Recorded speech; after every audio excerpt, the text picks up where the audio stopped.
নমস্কার, দেখছেন talk to Bangla. আমি অভিষেক রয়েছে আপনাদের সাথে। এই মুহূর্তে যে খবর নিয়ে প্রস্তুত হয়েছি, পশ্চিমবঙ্গে ভোটের ক্ষেত্রে এইবার 2026-এ মমতা বন্দ্যোপাধ্যায়ের অন্যতম যে ভোট ব্যাংকটা, সেটা কি কোথাও ভাগ হতে চলেছে? অর্থাৎ সংখ্যালঘু ভোট ব্যাংক কি কোথাও গিয়ে মমতা বন্দ্যোপাধ্যায়ের হাত থেকে বেরিয়ে যেতে চলেছে? তেমন একটা প্রেক্ষাপট কি কোনোভাবে যে ইউপি অর্থাৎ হুমায়ুন কবির, তারই দল থেকে ছেড়ে যাওয়া যে হুমায়ুন কবির, তিনি তৈরি করতে পারবেন? এবং তার সঙ্গে এই মুহূর্তে গুরুত্বপূর্ণ ভূমিকায় অবতীর্ণ হয়েছেন কে? আসাউদ্দিন ওয়াইসি। আপনারা জানেন AIMIM হায়দ্রাবাদের একটা পার্টি, তারা একটার পর একটা রাজ্যে যেভাবে বিস্তৃতি দেখা দিচ্ছে তাদের, সেই জায়গাটা কিন্তু পশ্চিমবঙ্গের তাদের নতুন টার্গেট। এবং আসাউদ্দিন ওয়াইসি পশ্চিমবঙ্গে এসে যেভাবে হুমায়ুন কবিরের সঙ্গে জোটবদ্ধ অবস্থায় ভোটে লড়াই করবার জন্য একদম ডিক্লেয়ার করেছেন, সেটা কিন্তু এই মুহূর্তে একটা অন্য দিকে টার্ন নিচ্ছে, তেমন কিন্তু অনেকেই মনে করছেন। এবং এই মুহূর্তে পশ্চিমবঙ্গের ভোট যখন আর ঠিক একটা মাস দূরত্ব আমরা দাঁড়িয়ে আছি, 23শে এপ্রিল এবং 29শে এপ্রিল পশ্চিমবঙ্গের ভোট হতে চলেছে, এবং ঠিক তার আগে মার্চ মাসের শেষে আমরা দাঁড়িয়ে আছি, তখন একটাই হিসেব কিন্তু ঘুরপাক খাচ্ছে যে মমতা বন্দ্যোপাধ্যায়ের যে একদম কনসেন্ট্রেটেড ভোট ব্যাংক, যেটা 2011 সাল থেকে কখনো মমতা বন্দ্যোপাধ্যায়কে ছেড়ে যায়নি এখনো পর্যন্ত, সেটা কি এবার কোথাও গিয়ে আলগা হতে চলেছে? এবং যদি আলগা হয়, তাহলে সুবিধা কারা পেতে পারে? তাহলে কি সুবিধা পেতে পারে ভারতীয় জনতা পার্টি? সেই জায়গাটা নিয়ে আজকের আলোচনা। সেসব দেখুন অবশ্যই টক টু বাংলা ইউটিউব চ্যানেলটিকে সাবস্ক্রাইব করতে ভুলবেন না। আপনারা জানেন এই মুহূর্তে ভারতীয় জনতা পার্টি যে মূল লড়াইটা করছে, সেটা হচ্ছে হিন্দু বাঁচানোর লড়াই। একদম সহজ হিসেব, তারা হিন্দু বাঁচানোর লড়াই করছে। শ্রমিক ভট্টাচার্য রাজ্য সভাপতি হওয়ার পর থেকে বহু কথা বলেছেন, তিনি মুসলিমদের জন্য লড়াই করবেন, তিনি মুসলিমদের হাতে বই তুলে দিতে চান ইত্যাদি বলেছেন তিনি। কিন্তু যে ডিসাইসিভ ক্ষমতাটা এই মুহূর্তে মুসলিমদের রয়েছে পশ্চিমবঙ্গের ক্ষেত্রে, সেটা কিন্তু সংখ্যা আসনে আমরা যদি বলি, তাহলে কিন্তু প্রায় 120টা আসন। 120টা আসন এই মুহূর্তে সংখ্যালঘু অধ্যুষিত এলাকায় রয়েছে, যে 120টা আসনের সংখ্যালঘুরা ভোট দিলেই সেখানকার MLA নির্বাচিত হবেন। তো তারা কি ভারতীয় জনতা পার্টিকে ভোট দেবে? তারা কখনোই ভারতীয় জনতা পার্টিকে ভোট দেবে না। এবং তাদের ভোটটা কি দাবিও করছে ভারতীয় জনতা পার্টি? তেমনও কিন্তু নয়। এবং তাই জন্য আপনারা দেখতে পাবেন যে সামগ্রিক তাদের এখনো পর্যন্ত যা তালিকা বেরিয়েছে, একজনও সংখ্যালঘু পরিবারের কেউ প্রার্থী হননি। তো সেই জায়গা থেকে এই মুহূর্তে ভারতীয় জনতা পার্টি যে সংখ্যালঘু ভোটটাকে সম্পূর্ণ ছেড়ে রেখেই ভোটে লড়তে যাচ্ছে, অর্থাৎ 294 এর মধ্যে 120 ছাড়লে 170টা সিট, 170টা সিটে লড়ে তাদের পক্ষে যে 148টা সিটে জিতে আসা, সেটা যে তাদের একটা বেশ খানিকটা চাপের পরিস্থিতি, সেটা কিন্তু তারাও বুঝতে পেরেছে। এবং সেই জায়গা থেকে এই মুহূর্তে কি তাদের জন্য লড়াইটা একটু হলেও সহজ হতে যাচ্ছে, তার কারণ হুমায়ুন কবির, আমরা দেখতে পেয়েছিলাম যে বাবরি মসজিদ তৈরি করার সূত্র ধরে একটা সম্পূর্ণ পার্টি তিনি তৈরি করলেন, পলিটিক্যাল পার্টি। এবং সেই পলিটিক্যাল পার্টি কিন্তু তার পরবর্তী তৈরি হওয়ার পরবর্তীতে যে একটা অন্যরকম চেহারা নিল, বারংবার মিছিল মিটিং করলো, তেমন কিন্তু হচ্ছে না। অর্থাৎ ISF যে ভূমিকায় অবতীর্ণ হয়েছে গত 5 বছর ধরে, সেই জায়গাটা কিন্তু হুমায়ুন কবির এখনো পর্যন্ত নিতে পারছেন না। কিন্তু রিসেন্টলি একটা ডেভেলপমেন্ট হয়েছে। আসাউদ্দিন ওয়াইসি, তিনি AIMIM তার প্রতিষ্ঠাতা এবং অবশ্যই একজন MP হায়দ্রাবাদ থেকে, তিনি এসেছিলেন কলকাতা, এবং তিনি এসে বিস্ফোরক কিছু বক্তব্য রেখেছিলেন। তিনি কি বক্তব্য রেখেছিলেন? 2016 সালে ভারতীয় জনতা পার্টি পেয়েছিল 3টে আসন পশ্চিমবঙ্গ বিধানসভায়, এবং 2021 সালে তারা পেয়েছিল 77। তা এই যে 3 থেকে 77-এ যাওয়া, তাতে ভোট পার্সেন্টেজ ভারতীয় জনতা পার্টি কতটা বেড়েছিল? বহু পরিমাণ, প্রায় 10% থেকে তারা 2021 সালে 39%-এ পৌঁছেছিল।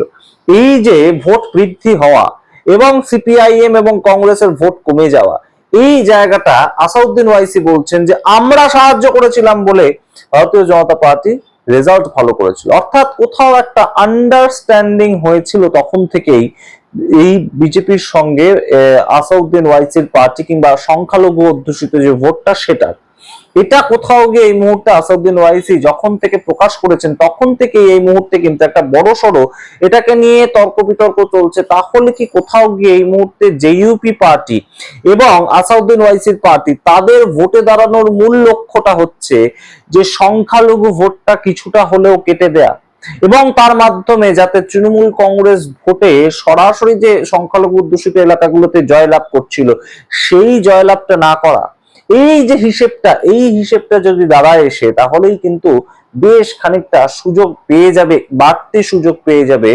ভারতীয় জনতা পার্টি। এই মুহূর্তে অবশ্যই আমরা জানি যে বিভিন্ন জায়গায় সংখ্যালঘু অধ্যুষিত এলাকাগুলোতেও ভারতীয় জনতা পার্টি এবং তৃণমূল কংগ্রেসের যে ভোটের পার্সেন্টেজের তফাৎ থাকে সেটা অনেকটাই থাকে। তো সেখানে যদি আরো একটা পলিটিক্যাল পার্টি বা পলিটিক্যাল জোটকে দাঁড় করিয়ে দেওয়া যায় যারা সংখ্যালঘু ভোট তাদের পক্ষেও কিছু করবে, তো সেই জায়গাটা হয়তো ভারতীয় জনতা পার্টির আরেকটু সুবিধা হতে পারে। হয়তো এই 120টা আসনের মধ্যে যদি 10টা বা 20টাও আসন তারা জিততে পারে তাহলেও তো তাদের অনেকটা এগিয়ে গেল তারা। তাহলে তাদের আর মাত্র পেতে হবে 120 থেকে 128টা আসন, এবং সেই জায়গাটাকে এই মুহূর্তে ভারতীয় জনতা পার্টি টার্গেট করছে। কিন্তু তার আগে আলোচনা করতে হয় যে এটার আদপেই কতটা ইম্প্যাক্ট পড়বে সংখ্যালঘুদের উপর। এআইএমআইএম সম্পূর্ণ সংখ্যালঘুদের জন্যই একটা পার্টি তৈরি করা এবং সংখ্যালঘুদের হয়েই তারা ভোটে লড়বে, এটাই তাদের স্লোগান, এবং তাতে কোনো ধরনের কোনো আপত্তি তাদের নেই এবং কারোরই আপত্তি নেই, সেটা তারা লড়তেই পারে। কিন্তু এই জায়গা থেকে এই মুহূর্তে জেইউপির যে মূল কনসেন্ট্রেশনটা সেটা কিন্তু এই মুর্শিদাবাদের কিছু কিছু কিছু কিছু বিধানসভা, এবং হুমায়ুন কবির এই মধ্যেই জানিয়ে দিয়েছেন যে তিনি শুধুমাত্র এই মুর্শিদাবাদ জেলা এবং অন্য একটি জেলায় 2টি আসনে লড়াই করবেন। এই 2টি আসনে লড়াই করার পেছনেও কিন্তু হুমায়ুন কবির যে জায়গাটা বোঝাতে চাইছেন যে কমপ্লিটলি তার যে একদম আত্মবিশ্বাস রয়েছে যে আমি দাঁড়াই বা অন্য কেউ দাঁড়াক তাতে কিছু যায় আসে না, এই জায়গাটাও থাকছে না। সুতরাং এই যে জায়গাটা অবশ্যই কিন্তু তাৎপর্যপূর্ণ এই মুহূর্তে হয়ে দাঁড়াচ্ছে, তার কারণ এই মুহূর্তে একটা কিন্তু শুধুমাত্র বাইনারি সেট করে যে ভোটটা এতদিন হয়েছে সেটা যে আর শেষ পর্যন্ত থাকবে না 2026-এ, এটা কোথাও গিয়ে কিন্তু স্পষ্ট হচ্ছে প্রতিদিন। তার কারণ আপনাদেরকে জানাই এই মুহূর্তে তৃণমূলের বিরোধিতা করতে গিয়ে বিজেপি এবং বিজেপির বিরোধিতা করতে গিয়ে তৃণমূলের ভোট, এটা পশ্চিমবঙ্গে যেমন 2019 সাল থেকে একটা একদম সহজ সত্য হয়ে গিয়েছিল, 2026-এও কি ঠিক সেটাই থাকতে চলেছে? 2026-এ কিন্তু একটু ছবিটা অন্য, তার কারণ বাম কংগ্রেস জোট ভেঙে গিয়েছে। অন্যতম একটা গুরুত্বপূর্ণ প্রেক্ষাপট 2016 সাল থেকে যে জোট তৈরি হয়েছিল 2026-এ এসে সেই জোট ভেঙে গেল। বাম কংগ্রেস জোট যেখানে ভেঙে গেল বিধানসভা ইলেকশনের ক্ষেত্রে, সেখানে অবশ্যই এই মুহূর্তে বামেদের যেমন চাপ তৈরি হবে, কংগ্রেসেরও চাপ তৈরি হবে, এবং 294টা আসন লড়াই করে কংগ্রেস যে খুব একটা আশা করছে তাদের যে একটা বহু আসন তারা পাবে বিভিন্ন জায়গায়, সেটা মালদা এবং মুর্শিদাবাদ ছাড়া বহু জায়গায় আসন পাবে, তেমন কিন্তু কংগ্রেস আশা করছে না। সুতরাং যদি কারোর ক্ষতি হয়ে থাকে তাহলে কিন্তু সেটা বামেদের হবে, এবং তার সঙ্গে কংগ্রেসেরও কিন্তু কিছু কনসেন্ট্রেটেড ভোটার রয়েছে যেখানে সংখ্যালঘু অধ্যুষিত এলাকা, এই সংখ্যালঘু অধ্যুষিত এলাকায় কংগ্রেসকে কিন্তু তারা সাপোর্ট করবেই। তার কারণ কংগ্রেস এই মুহূর্তে যেভাবে রাহুল গান্ধী এআইসিসি যেমন ভাবে লড়াইটা করছে, সেটা ওয়াকফ বিরোধী আইনের ক্ষেত্রে হতে পারে, সেটা এসআইআর বিরোধী আইনের ক্ষেত্রে হতে পারে, প্রত্যেকটা ক্ষেত্রে রাহুল গান্ধীর যে লড়াইটা সেটাকে দেখেও কিন্তু কংগ্রেস বেশ কিছুটা ভোট পাবে এবং সংখ্যালঘু ভোটই পাবে।